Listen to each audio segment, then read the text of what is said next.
Hi, I'm Andrew, and I'm going to join you for each study and journey through Proverbs. As we put this journey through Proverbs lesson plan together at our Daily Bread Ministries, we discovered lots of wonderful truths and revelations as we explored this powerful yet challenging book of wisdom.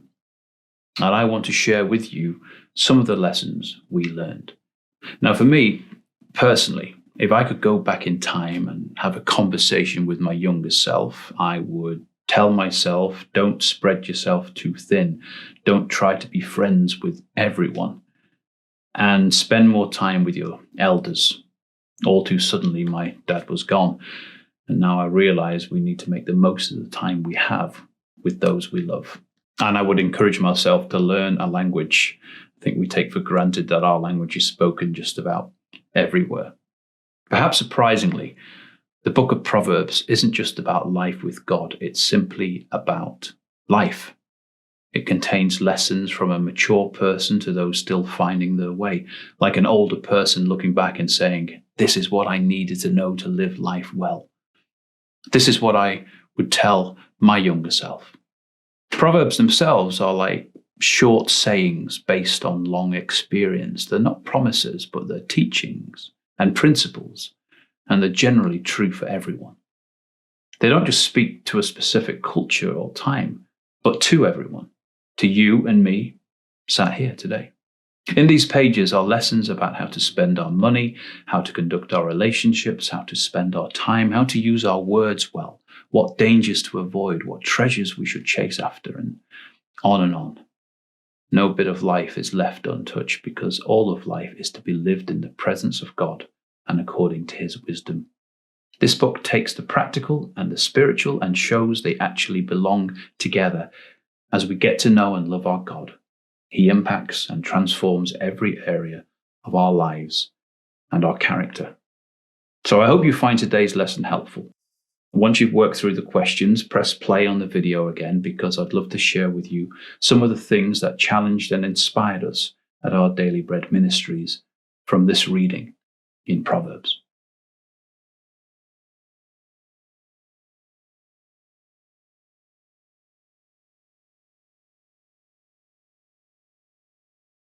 The first thing that Proverbs does is tell us who the book is for. The simple, the young, the wise, and the discerning, and who it is not for, the fools. I wonder if you're able to identify where you fit in that list.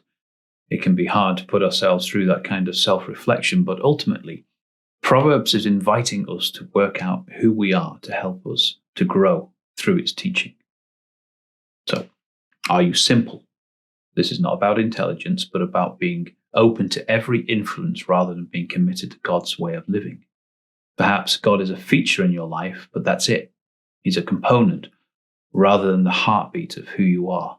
Or are you young? Again, this is not necessarily about age, but about our maturity with God. Are you at the beginning of your journey of getting to know him? Maybe you identify as wise. You're here, open to God's teaching and wanting to keep going deeper with him, even if that means his word will rebuke, shape, and correct you. You know the truth is more important than feeling comfortable. Or are you discerning, a person of understanding? It's not just that you know your Bible, but Jesus Christ is your solid foundation, and you know life cannot be lived apart from him. All these people benefit from the wisdom of Proverbs, growing our love and our understanding of God. It's a stark contrast with the fool who despises God's instruction. Fools will not benefit from his wisdom, not because it isn't relevant for them, but because they are not open to hear it. They've already decided they will rule their own lives, and God will not. So, where do you fit? The heart of Proverbs is wise living, and the heart of wise living is something we read a lot about in Proverbs. The fear of the Lord.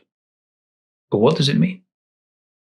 The fear of the Lord isn't about living in terror of God. It isn't the idea that God is just waiting to punish us the minute we do something wrong. C.S. Lewis gives an excellent illustration in the Chronicles of Narnia, which helps us understand what it means to fear the Lord. There's a portion in the story where the children are in Narnia and finding out about this character Aslan, who Lewis uses to depict God. Aslan is a lion. The lion. The great lion. Oh, said Susan. I thought he was a man. Is he quite safe? I shall feel rather nervous about meeting a lion. Safe? Said Mr. Beaver. Who said anything about safe? Of course he isn't safe. But he's good.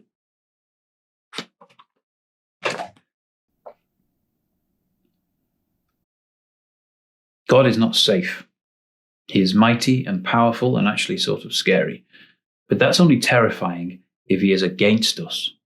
The Bible teaches that he is good and he is on our side. So his mighty strength is not meant to lead us to terror, but to awe. He is all powerful, yet he loves us enough to die in our place on the cross. The fear of the Lord is recognition that God is God, and he has spoken to us through his word, showing us the right way to live. If we ignore God's revelation and we live however we want, we do not fear him. But to live in the light of that revelation is the fear of the Lord.